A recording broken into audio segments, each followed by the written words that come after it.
Good morning students, myself Dr. Harshita Rathore, assistant professor psychology. आज हम बात करेंगे फ्रीक्वेंसी पॉलीगॉन की। इससे पहले वाले लेसन में हम लोग बात कर चुके हैं कि डेटा को ग्राफिकल रिप्रेजेंट किस तरीके से किया जाएगा और उसके कुछ मेथड्स आपके कोर्स में हैं, जिसमें दो इम्पॉर्टेंट मेथड आपके कोर्स में है, फ्रीक्वेंसी पॉलीगॉन यानी कि बारंबारता बहुभुज, और दूसरा है हिस्टोग्राम यानी आयत चित्र। ग्राफिकल रिप्रेजेंटेशन के क्या फ़ायदे हैं, क्या बेनिफिट्स हैं और इनको करने से क्या सहूलियत मिलती है, ये सब हम इससे पहले वाले लेक्चर में डिस्कस कर चुके हैं। तो आज हम बात करेंगे कि फ्रीक्वेंसी पॉलीगॉन को बनाया किस तरह जाता है। यानी यदि आपके पास कोई डेटा है और उस डेटा को यदि आपको ग्राफिकल प्रेजेंटेशन करना है तो फ्रीक्वेंसी पॉलीगॉन में आप किस तरीके से करोगे, इसके बारे में बात करेंगे। सबसे पहले हम बात करते हैं कि ग्राफ पेपर में क्या चीज़ होती है। आप सब ने ग्राफ पेपर देखा ही होगा। अगर आपको नहीं भी देखा है तो आई थिंक ये जो थर्ड स्लाइड है इसमें आपको एक पिक्चर दे रखी है, चित्र 2 करके। ये इस टाइप का ग्राफ पेपर आपका होता है। इस पे कुछ बना हुआ है, पॉलीगॉन बना हुआ है, वो नहीं होता, लेकिन बाकी आपको ग्राफ पेपर इस टाइप का ब्लू से कलर का मिलता है। तो सबसे पहले हम बात करेंगे कि ग्राफ पेपर में प्रेजेंट होता क्या है। तो ग्राफ पेपर में कुछ लाइंस बनी होती हैं, कुछ डार्क लाइंस और कुछ लाइट कलर की लाइंस होती हैं। जो डार्क लाइंस हैं वो सेंटीमीटर्स को डिनोट करती हैं, और जो छोटी छोटी लाइंस हैं वो उसके अंदर मिली मीटर को डिनोट करती हैं। सबसे पहले हम बात करें तो इसमें आपको दो तरीके की लाइंस दिखाई देंगी। एक तो खड़ी हुई यानी जो कॉलम टाइप की लाइंस होती हैं, इसे अगर मैं बताना चाहूँ तो इस तरीके से होगा। आपको एक तो इस तरीके की स्ट्रेट लाइंस दिखाई देंगी और इनके बीच में छोटी छोटी छोटी लाइंस दिखाई देंगी। तो ये जो स्ट्रेट लाइन है ये, और एक आपको इनके हॉरिजॉन्टल यानी कि पड़ी हुई रेखाएं दिखाई देगी, और इनके बीच में भी छोटी छोटी लाइंस होती हैं। तो ये जो बड़ी लाइंस हैं ये सेंटीमीटर को और छोटी लाइंस मिलीमीटर को दर्शाती हैं। जो खड़ी हुई लाइन है यानी कि ये जो स्ट्रेट सीधी लाइन है, इन्हें वर्टिकल लाइंस बोलते हैं और इनको बेसिकली ऑर्डिनेट बोला जाता है, या इसे हम ये भी कह सकते हैं वाई एक्सिस। बेसिकली ये वाई एक्सिस कहलाता है। और इसी तरीके से ये जो पड़ी हुई लाइन है जिन्हें हम हॉरिजॉन्टल लाइंस बोलते हैं, इनको हम एब्सिसा भी बोलते हैं, या इसे हम कह सकते हैं वाई एक्सिस। और जहाँ ये दोनों लाइनें कॉर्नर पे मिलती हैं उसे हम बोलते हैं ओ यानी ओरिजिन। तो इस तरीके से आप समझ सकते हैं कि ग्राफ पेपर में, ये देखिए इसमें आपको यहाँ क्लियरली दिखाया गया है। ग्राफ पेपर में आपको दो तरीके की लाइंस दिखाई देंगी। ये एक आपको स्ट्रेट लाइन जिसे हम खड़ी लाइन या जिसे हम ऑर्डिनेट कहते हैं या जिसे हम वाई एक्सिस कहते हैं, और दूसरी आपकी पड़ी हुई लाइन जिसे हम हॉरिजॉन्टल लाइन, पड़ी हुई लाइन या एब्सिसा कहते हैं, या इसे हम एक्स एक्सिस कहते हैं। और जहाँ ये दोनों लाइंस मिलती हैं वहाँ ओ यानी ओरिजिन होता है। तो यानी ओ एक्स जो है वो आपका एक्स एक्सिस कहलाता है, और ओ वाई जो है आपका वो आपका वाई एक्सिस कहलाता है, यानी वाई अक्ष और एक्स अक्ष। तो ये चीज़ आपको समझ आ गई होगी।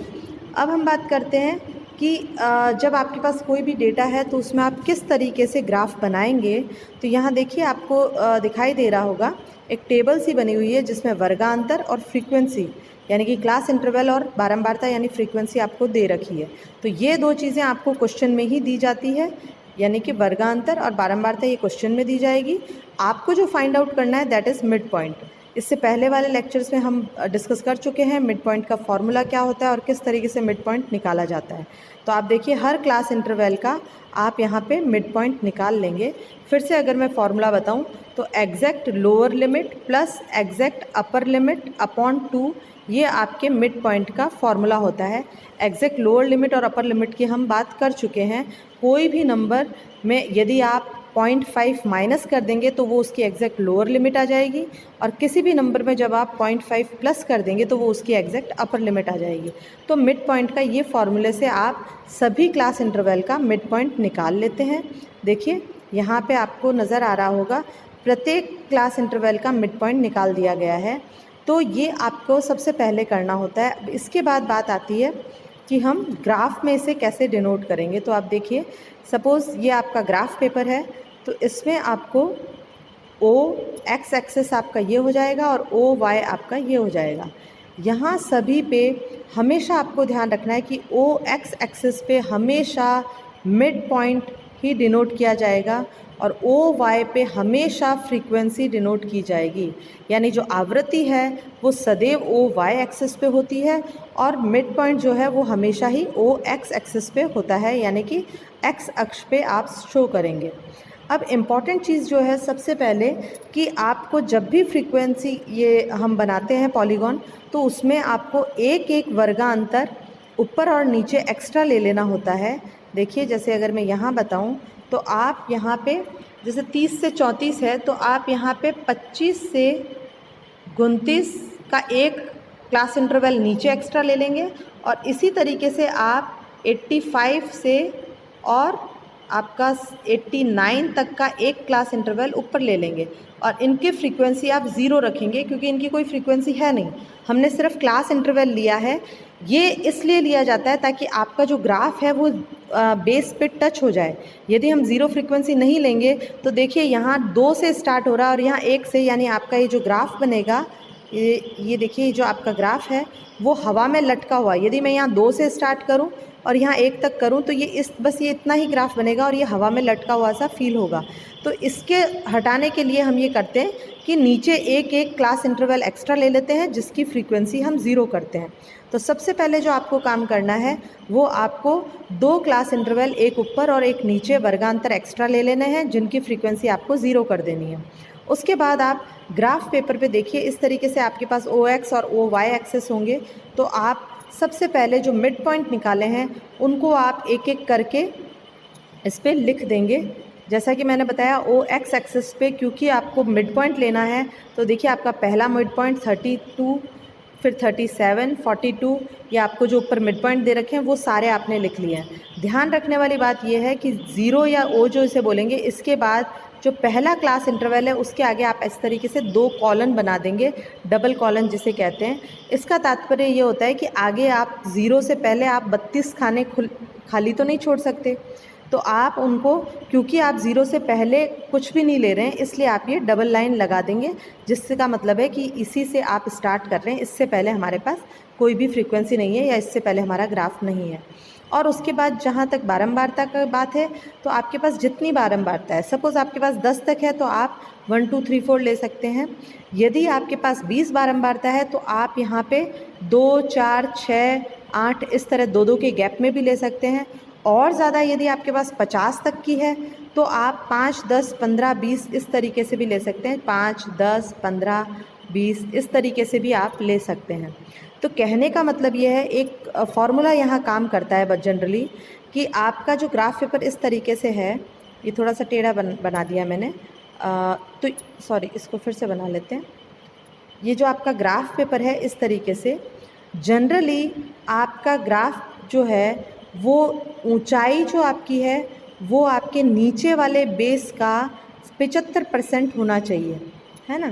कहने का मतलब है कि आपने अगर नीचे 10 खांचे लिए हैं यानी 10 बड़े ब्लॉक्स लिए हैं तो आप ऊपर करीब 7 या 8 बड़े ब्लॉक लेंगे, यानी 70 से 80 के बीच में, क्योंकि ये हमारा जो ग्राफ पेपर है वो इस तरीके से दिखाई देना चाहिए। ये ज़्यादा लंबा और ये छोटा, ये ग्राफ अच्छा नहीं लगता, और ना ही ये छोटा और ये बहुत ज़्यादा लंबा अच्छा लगता है। तो इसका एक रूल 75 कहते हैं जिसे, वो रहता है कि आपके ग्राफ पेपर में ओ वाई जो एक्सिस है वो हमेशा ओ एक्स एक्सिस का 70% या 75% होना चाहिए। यानी नीचे अगर आपके 10 खंड हैं तो ऊपर आपको 7 या 8 ले लेने चाहिए। तो इसी बेसिस पे आप ये फ्रीक्वेंसी का डिस्ट्रीब्यूशन करेंगे। यदि ज़्यादा फ्रीक्वेंसी है तो आप 2 का गैप ले सकते हैं, और ज़्यादा है तो 5 का। अदरवाइज़ अगर आपके पास क्लियर है तो आप 1 2 3 4 ले सकते हैं। तो इस तरह देखिए हमने यहाँ मिड पॉइंट लिख दिए हैं और ऊपर हमने फ्रीक्वेंसी लिख दी है। अब आपको करना कुछ नहीं है। देखिए सबसे पहले इसको मैं हटा देती हूँ। एक बार देखिए इस टेबल में 32 34 यानी जिसका मिड पॉइंट 32 है उस 32 की फ्रीक्वेंसी कितनी है, 2। तो यहाँ हम एक सेकेंड इन दोनों को ले लेते हैं। ये आपको आई थिंक दिखाई दे रहा होगा। देखिए यहाँ आपके पास 32 जो मिड पॉइंट है उस पर फ्रीक्वेंसी 2 है, तो ये 32 आपका है इस पे आपकी फ्रीक्वेंसी 2 है तो यहाँ आप एक डॉट करके गोला बना लेंगे। 37 पे आपकी फ्रीक्वेंसी 3 है, यानी यहाँ आप एक गोला बना लेंगे डॉट करके, जहाँ दोनों दोनों नंबर मिल रहे हैं। 42 पे आपकी फ्रीक्वेंसी, ये देखिए 42 जो मिड पॉइंट है उस पर आपकी फ्रीक्वेंसी 4 है, तो ये आपने 4 पे गोला बना दिया। इस तरीके से आप आगे बढ़ते जाएंगे। 47 पे 6 है, उसके बाद आपका 52 पे 7 है, उसके बाद आपका 57 पे 10 है, तो ये देखिए 10 तक पहुंच गया। उसके बाद 62 पे फिर आपका 6 है, ये 6 पे आ गया। फिर आपके पास 5 है, फिर आपके पास 4 है, देन आपके पास 2 और लास्ट आपके पास 1 है। अब यहाँ ध्यान रखने वाली बात यह है कि इस तरीके से जब आप डॉट लगा देंगे तो इन डॉट को आप स्ट्रेट लाइन से मिलाते हुए स्केल से इस तरीके का पॉलीगॉन बना लेंगे। और ध्यान रखने वाली जो बात ये है, क्योंकि मैंने एक एक क्लास इंटरवल ऊपर बताया था, यानी 30 से 34 के नीचे भी मैंने एक क्लास इंटरवल लिखा था, दैट इज़ 25 टू 29। तो 25 और 29 के बीच का जो मिड पॉइंट आएगा दैट इज़ 27, यानी कि एक तरीके से यहाँ 27 है तो 27 को आप नीचे टच कर लेंगे और ये यहाँ पे 0 फ्रीक्वेंसी पे आएगा। और उसी तरीके से ऊपर जो हमारा था 85 टू 89, यानी कि उसका 87 होगा, ये यहाँ पे लगभग 87 आएगा 82 के बाद मिड पॉइंट, और इसकी फ्रीक्वेंसी भी हमने 0 रखी है। तो ये जो एक्स्ट्रा हमारे क्लास इंटरवल हैं इनको आप डॉटेड लाइन से, यानी इस तरीके से करते हुए मिलाएंगे। ये मेरे हाथ की वजह से स्ट्रेट नहीं बन रही। जैसे आपका ये 2 पॉइंट है तो इन 2 पॉइंट के बीच में आपकी फ्रीक्वेंसी 0 है, तो आप इस तरीके से डॉटेड लाइन से मिलाएंगे, क्योंकि ये कल्पित है, ये हमने एक्स्ट्रा ली है नीचे वाली, बाकी ऊपर वाला हमारा ओरिजिनल डेटा पर बेस्ड है। तो इस तरीके से आपका ये पूरा ग्राफ बनेगा। फिर से आप एक बार देख सकते हैं, ये ग्राफ आपका इस तरीके से आप स्ट्रेट लाइन में सबको मिला देंगे स्केल की सहायता से, और लास्ट वाले को आप इस तरह डॉटेड लाइन से नीचे और यहाँ भी डॉटेड लाइन से नीचे मिला देंगे, और ये आपका ग्राफ कंप्लीट हो जाएगा। अब आप स्केल लिखेंगे। देखिए ओ एक्स एक्सिस पे स्केल हमारा कितना आ रहा है आपका 32 37, यानी कि 5 का गैप आ रहा है।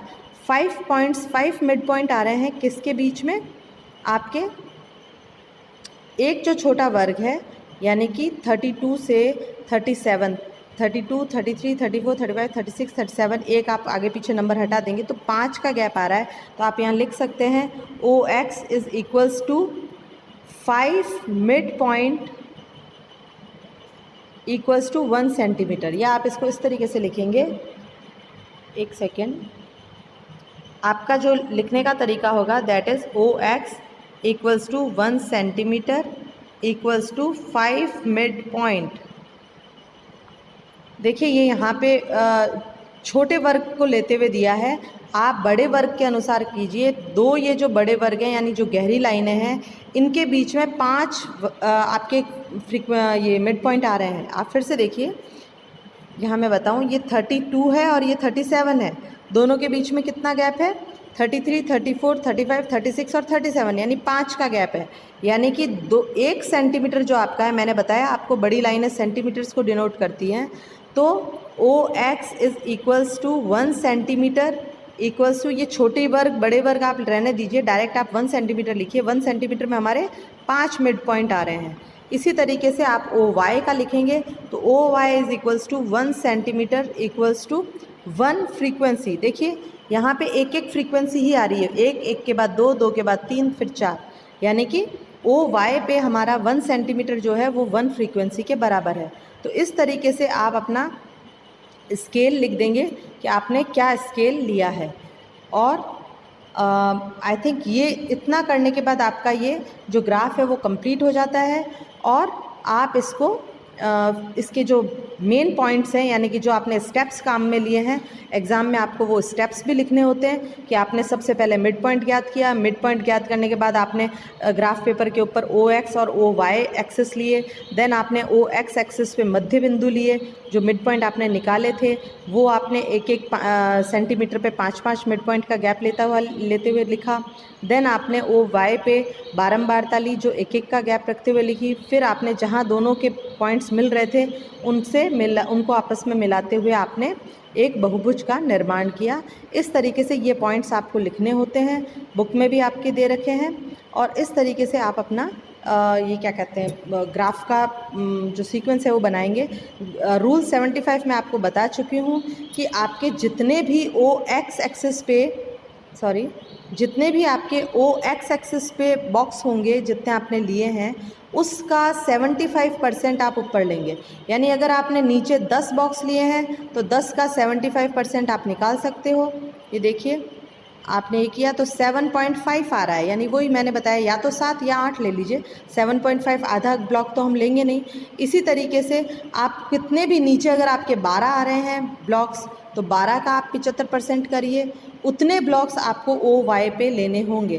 तो यहाँ आप कर सकते हैं, ये 3 ये 4 आ गया, इसको आप काटेंगे तो ये 3 आ गया और 9 आ गया, यानी कि आपको ओ वाई पे आप 9 ब्लॉक्स लेंगे यदि आपके ओ एक्स पे 12 ब्लॉक होते हैं तो इस तरीके से आप रूल 75 को यूज़ करेंगे और अपना पॉलीगॉन का निर्माण करेंगे।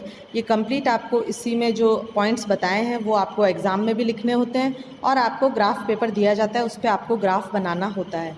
तो आप इसकी और प्रैक्टिस करिए। प्रैक्टिस क्वेश्चन आपको बुक के पीछे मिल जाएंगे, उनमें जो दे रखा है उन पे आप पॉलीगॉन बनाने की प्रैक्टिस कीजिए। कोई प्रॉब्लम है तो आप ग्रुप में डिस्कस कर सकते हैं। Thank you. इससे आगे वाले में हम हिस्टोग्राम किस तरह बनाया जाता है उसकी बात करेंगे। Thank you.